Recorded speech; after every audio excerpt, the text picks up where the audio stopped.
At ito nga dahil nga siguro sa lamig ng panahon, dati-dati pa isa-isa nga lang po siya sa pagne-nebulizer sa loob ng isang buwan. At yun nga po kung may naaamoy nga po siyang usok ng sigarilyo. At kung ano man nga po yung makakapagpa-trigger sa kanya. Tapos nung pumasok na nga po yung tag-ulan, at tuwing pumapatang nga po yung madaling araw, mga nasa alas 3 o alas 4, doon na naman nga po yung umaatake yung ubo ni Dayan. At kaya nga lang din po natitigil yun dahil nga po sa kanya pagne-nebulizer. Nasa likod nga lang ako at mas komportable nga siyang inihimos yung likod niya. Nang kinabukasan na nga ng hapon, may naisip nga po siyang inumin. At iniinom nga daw po kasi sa kanila yung pampaalis ng ubo. Agad-agad nga din dumayo na nga kami sa kapitbahay para manghingi ng oregano. Ang kaso nga lang, no. Hindi pa nga po pwedeng ipamigay at katatanim lang. Hindi ko na nga din napakita, may pinuntahan pa nga kami na isang bahay at manghihingi nga kami ng oregano. May tanim nga sana doon, ang kaso nga lang may nakita nga kami nagiinom. Mahirap na, baka mapatagay pa yun. So paano po Rockdos, may iwan ka muna dyan, naalis muna kami, bye-bye! At ito nga, pabiyahin na kami, Habang naglalakad nga po kami, may nagsabi nga po sa amin na meron nga daw pong tanim na oregano sa eskwela. Kaya naman, inaya ko na ngayong kapatid ko para ipag-drive nga kami. At sakto naman nga, nasa barangay Ulsisek at nanghingi kami. At pagdating-dating nga namin dito, hinanap nga agad namin yung tanim na oregano. Ang kaso nga lang, kahit saan kami tumingin, wala kaming makita. At ang tanging maraming nga tanim dito ay puro gulay. At mukha nga yatang na-scam kami na nagsabi na may tanim sa eskwelahan na. At buti na nga lang, sinabihan nga di kami ni Sek na meron nga daw tanim na oregano dito sa tabi ng bahay. Nilakad na nga lang namin at pagtapat nga namin sa bahay, nagpaalam nga kami kung pwedeng humingi. Hindi pong humingi ng oregano.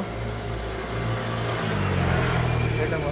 Thank you po. At ang galing nga din, alam naman nga natin na yung oregano ay meron nga pong hindi kaaya-ayang amoy. Pero sa likod po nito, marami nga din po siyang mga benepisyo. At katulad niya, kumukuha nga po si Dayan para nga po pampagaling po ng ubo niya. At ang sabi-sabi, pantaboy nga din daw po ng lamok yan. At kayo po, kung alam niyo po ano pa po yung mga ibang benepisyo ng oregano. At para hindi na nga din kami palaging humihingi at naghahanap, pumiraso na nga din kami ng kaprasong puno. At ang sabi ko nga kay Dayan, itanim na nga lang namin to. Bali, ilang piraso nga lang din pong dahon yung kinuha namin, pang-inom nga lang po ni Dayan ngayong araw. At nung pauwi kami, dumaan kami sa pato. At ng mga oras nga po na to, nakakain na nga kamit gabi. At ganito naman nga po yung paghahandang ginagawa niya sa pag-inom ng oregano. Nagpapainit nga lang po siya ng tubig. At yung mga dahon nga po ng oregano na kinuha namin, ibinabad niya dito. At para magkaroon ng lasa-lasa at gamot nga din to sa ubo, pinigaan niya nga din ng isang kalamansi. At ewan ko nga lang, habang tinitinan ko nga po, parang hindi ko na siya maiinom. At never pa nga po kasi ko nakatikim ng ganyan. At bago nga din po inumin ni Dayan yan, binababad niya nga po muna dyan siguro mga kulang isang oras. Para nga daw sa ganun, yung dahon nga daw po ng oregano kumatas.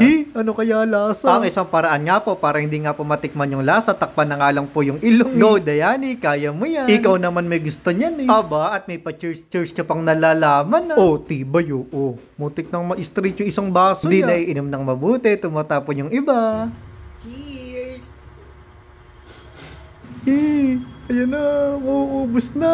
Kita nyo naman, mukha naman nasarapan nga po si Dayan at kinikili pa nga sa sasarap.